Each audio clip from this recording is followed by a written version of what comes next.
Hello friends, Coach Bob with you today, and today I'm going to be talking about a question that I got this past week.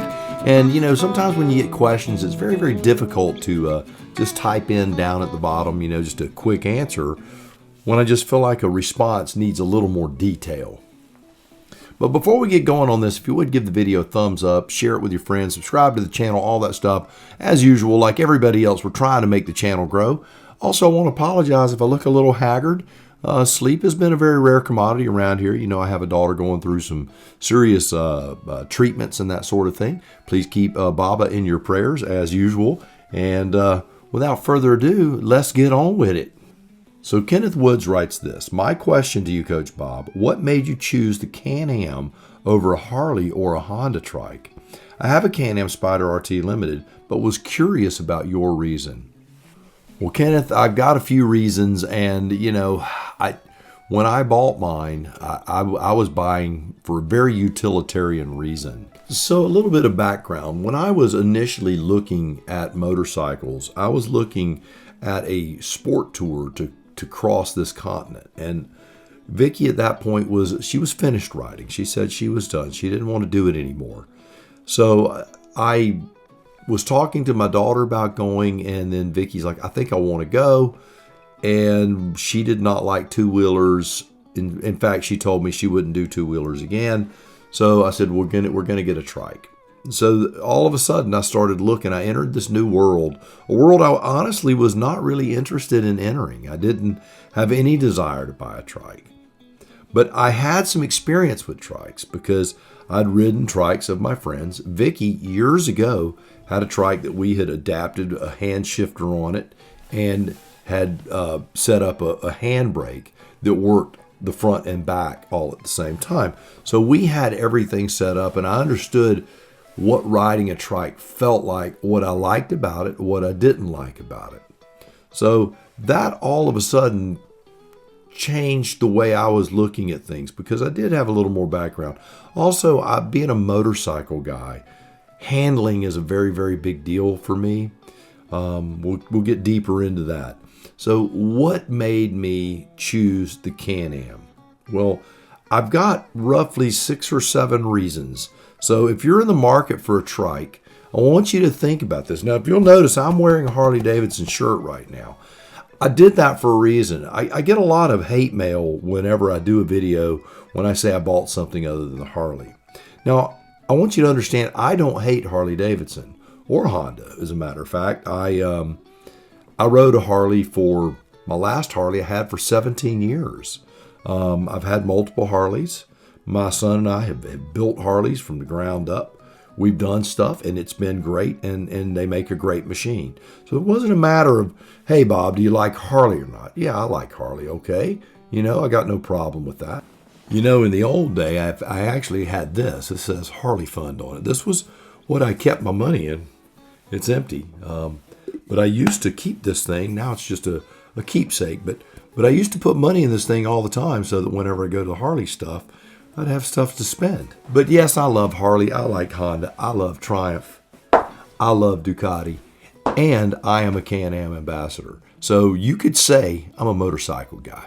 All right, so enough beating around the bush. Why did I buy a dadgum CanAm? You want to know, and I want to tell you. First off, I had to get something that was going to be easy for me to pick Vicky up. My wife's in a wheelchair, for those who don't know, to pick her up and put her on a machine.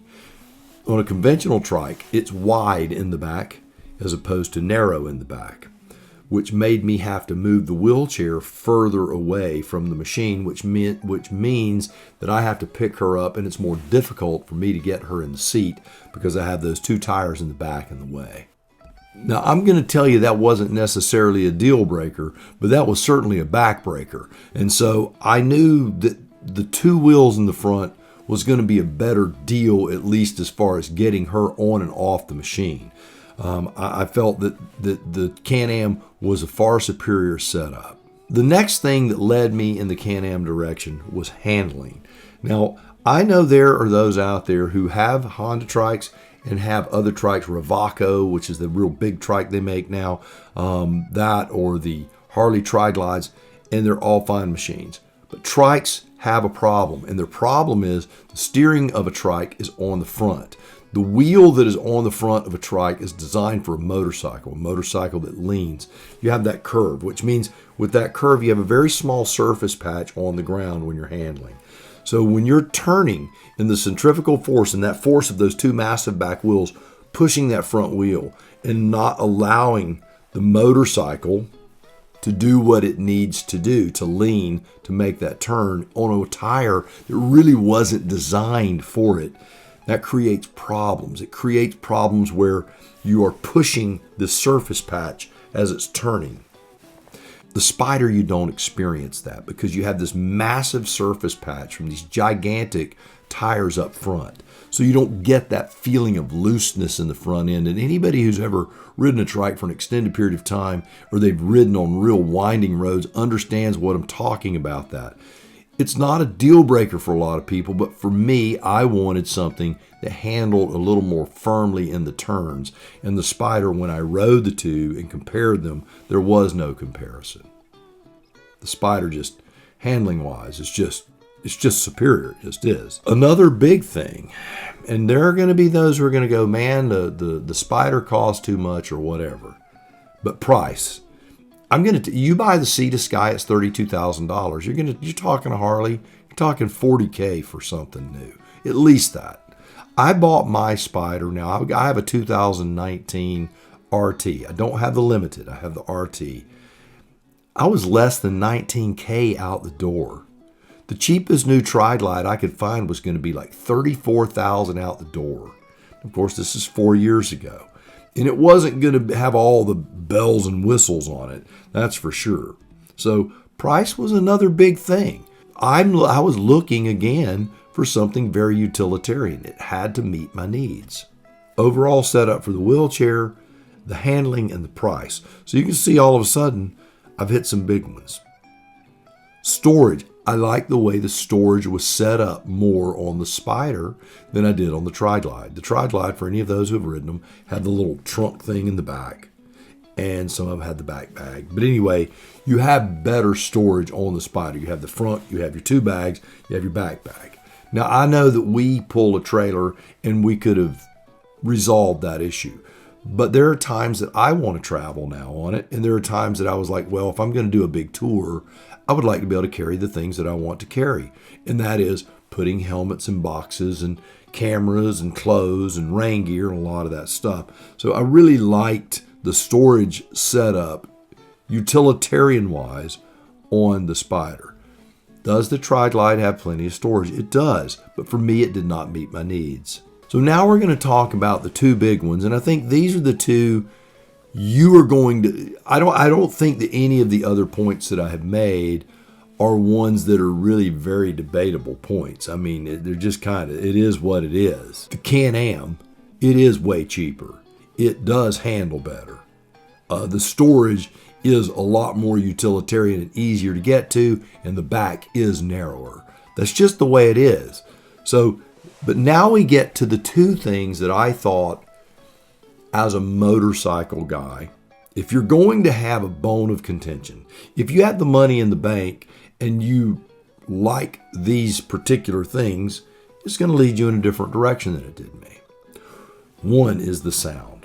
Man, I'll tell you right now, for me, the Harley sound, I love it. I do. I love it.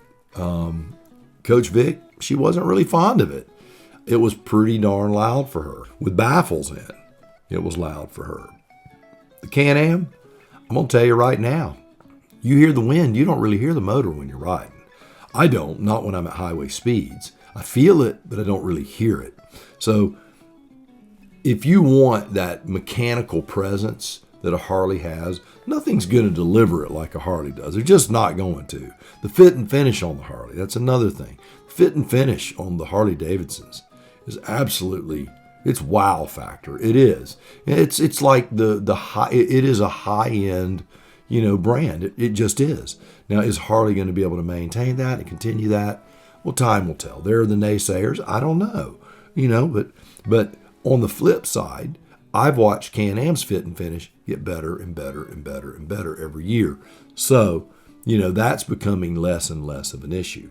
But as that fit and finish gets better, it appears that the price also continues to go up. We'll just have to see where that water level is in there. And then the last thing, and this was kind of contentious for me because I'm a torque guy. For those who watch this channel, I have a Triumph Speed Triple. I love that motorcycle. It has oodles and oodles of torque. It will rip your arms out of the sockets, and you can loop a wheelie on that thing so fast it'll make your hair fall out. But the torque of a Harley Davidson, nothing feels like that. It is designed to feel a certain way, and it's been that way since 1903. It's been there a long time. So Harley knows what they're doing on that torque thing. Now Harley's changing. They're getting very European with some of their bikes. Liquid cooled, the torque, the power band feels way different, much higher revs. So Harley's going through this metamorphosis right now, and I guess only time will tell what is really going to happen with the feel of the original V-twin that Harley has out there. Now, of course, I say the original V-twin. I know there have been multiple iterations of the V-twin, but by and large, even up through the twin cam, they have a certain feel to them. Now, the Rotax engine is not that torquey, pull your arms out of your socket. It's not. It's smooth acceleration. And if you're looking for a touring machine that is smooth, that is going to have plenty of get up and go to get you out into traffic, to get you out on the highway, to do the things that you need to do, the CanAm can certainly do it. But the performance of the motors between the Rotax Triple and the Harley V-twin, they are dramatically different. So if you're in the market and you're like, Bob, I don't care about winding roads, and I don't care about storage, and I don't care about this, and I don't care about that. I want engine. I want a motor. Well, I would suggest you ride both of them and see what you really, really want. There are a lot of trikes out there on the market right now. Bang for your buck, I'm going to tell you, you're just going to be hard-pressed beating the CanAm. Am I saying that because I'm an ambassador? Nah. No, I'm not.